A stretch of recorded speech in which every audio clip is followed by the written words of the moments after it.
Here is a basic rundown of my painting process for A.C.E Fireteam. I start by undercoating the model in a dark gray. I like to avoid very desaturated colors like black because it tends to make the final model look a little flat. In this case I add blue to the gray undercoat, which still reads as gray when it dries, but it gives a little more life to the finished piece. Here I am just using cheap acrylic craft paints.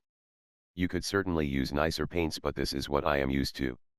It would not hurt to use a primer first, but I get decent adhesion with acrylic on these PLA models. Once the full model has been base coated, I begin painting in the tan color. I leave the gray visible on some parts of the model, but I want the primary color to be a desert tan. I build the color up in layers until the tan stops looking streaky. After letting it dry, I decide the tan is a little too light and mix some darker tan in with the original color for a final coat. After I am happy with the final tan color, I add some white markings to the unit. I use tape for longer stripes, and freehand a few small ones. I use a fairly dry brush and dab the white on to give it some texture as though the paint is worn.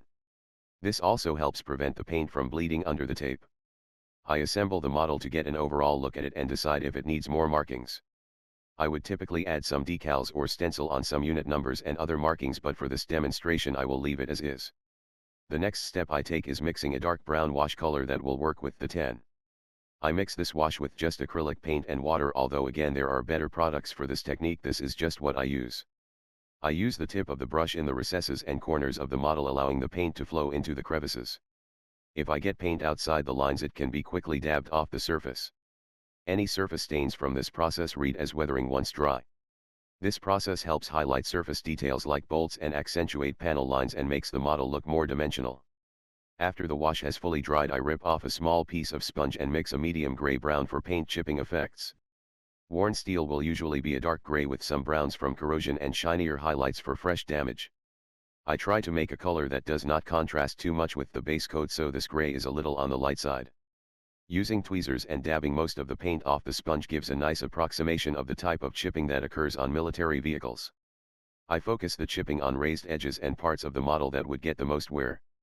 Following this, I apply some metallic gunmetal on a few areas of the model. Only hitting areas that would have more recent or frequent wear, such as the edge of the knife tips of gun barrels and the joints where they would rub together. After that has dried, I mix up some mud for a final weathering pass. I use Fuller's Earth for this step, but there are many different products that can be mixed with paints to add texture. I usually go with a lighter color for the dried mud, but on a tan model I went with a brown.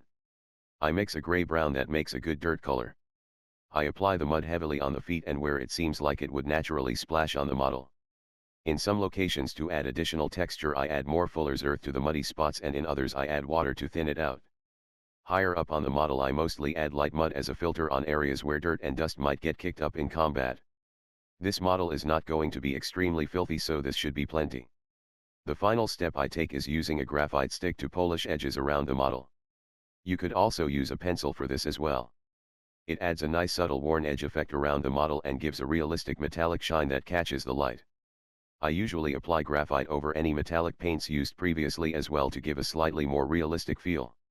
This is the completed model. This is not a comprehensive guide by any means, but a brief intro into how I paint 1/35 scale A.C.E Fireteam models. Thank you for watching.